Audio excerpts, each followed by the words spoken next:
नमस्कार मित्रों, हमारे चैनल के एक नए और फ्रेश एपिसोड वीडियो में आप सभी दर्शकों का बहुत बहुत स्वागत है। मित्रों, दीपावली के बाद देवउठनी एकादशी को मनाया जाता है और इस एकादशी का खास महत्व होता है। जी हाँ, 14 नवंबर 2021 को देवउठनी एकादशी है और देवउठनी एकादशी के दिन से ही तुलसी विवाह के बाद हमारे हिंदू धर्म में विवाह होना शुरू होते हैं। तो जो देवउठनी एकादशी है, इस दिन भगवान को प्रसन्न करने के लिए बहुत से लोग व्रत रखते हैं। इस दिन व्रत रखने से सभी मनोकामना की पूर्ति होती। इस दिन निर्जला या केवल जली पदार्थों का उपवास रखा जाता है। अगर निर्जला व्रत न रखे तो इस दिन चावल, प्याज, लहसुन, मांस, मदिरा, बासी आदि जो भोजन है इसका सेवन नहीं करना चाहिए, इसका परित्याग कर देना चाहिए।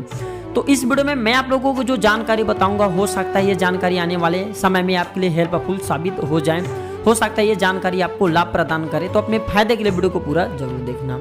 देवउठनी एकादशी व्रत रखने के फायदे। इसके पहले फायदे हैं पाप नष्ट हो जाते हैं। जी हाँ मित्रों, कहते हैं कि इस व्रत रखने से जो व्यक्ति देवउठनी एकादशी व्रत रखते हैं उनके जीवन के सभी अशुभ जो कार्य किए होते हैं, जो संस्कार होते हैं गलत, वो नष्ट हो जाते हैं और अंत में मरने के बाद मोक्ष की प्राप्ति होती है। तुलसी पूजा।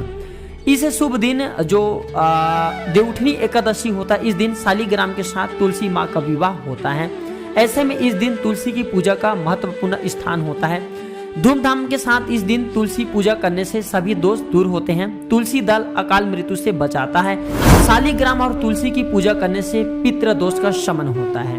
विष्णु पूजा, क्योंकि इस दिन हम विष्णु की जी की पूजा करते हैं, इस दिन भगवान विष्णु की उपासना करने का खास महत्वपूर्ण स्थान होता है। इस दिन ओम नमो भगवते वासुदेवाय नमः मंत्र का जाप अगर कोई भी व्यक्ति कर लेते हैं, खासकर देवउठनी एकादशी के दिन, तो उनके सभी पाप नष्ट हो जाते हैं, उन्हें धन्य धान की प्राप्ति होती है। साथ ही चंद्र दोष भी समाप्त होता है। देखिए, कुंडली में चंद्र दोष के कमजोर होने की स्थिति में जल और फल खा करके या निर्जला एकादशी का उपवास जरूर रखना चाहिए। व्यक्ति यदि सभी एकादशी में उपवास रखता है तो उसका चंद्र सही होकर के मानसिक स्थिति में सुधार हो जाती है।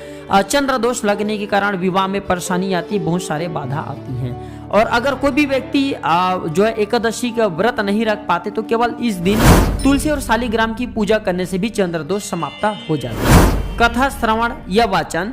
इस दिन देवउठनी एकादशी की पूजा पाठ के साथ पौराणिक कथा का श्रवण या वाचन करना चाहिए। कहते हैं कि केवल कथा सुनने से ही पाप नष्ट हो जाते हैं और पुण्य की प्राप्ति होती है और अंत में विष्णु लोक की प्राप्ति होती है। पितृ दोष से पीड़ित लोगों को इस दिन विधि विधान से व्रत करना चाहिए। कहा जाता है कि इस दिन पूजा आदि करने से रूठे हुए पितरों, जो हमारे जो पितर रूठ चुके हैं, ये खुश हो जाते हैं और आपके जो जीवन में दुख चल रहे हैं ये भी दूर हो जाते हैं। भाग्य जागृत होता है। जी हाँ, देवउठनी एकादशी या प्रबोधिनी एकादशी का व्रत करने से भाग्य जागृत होता है।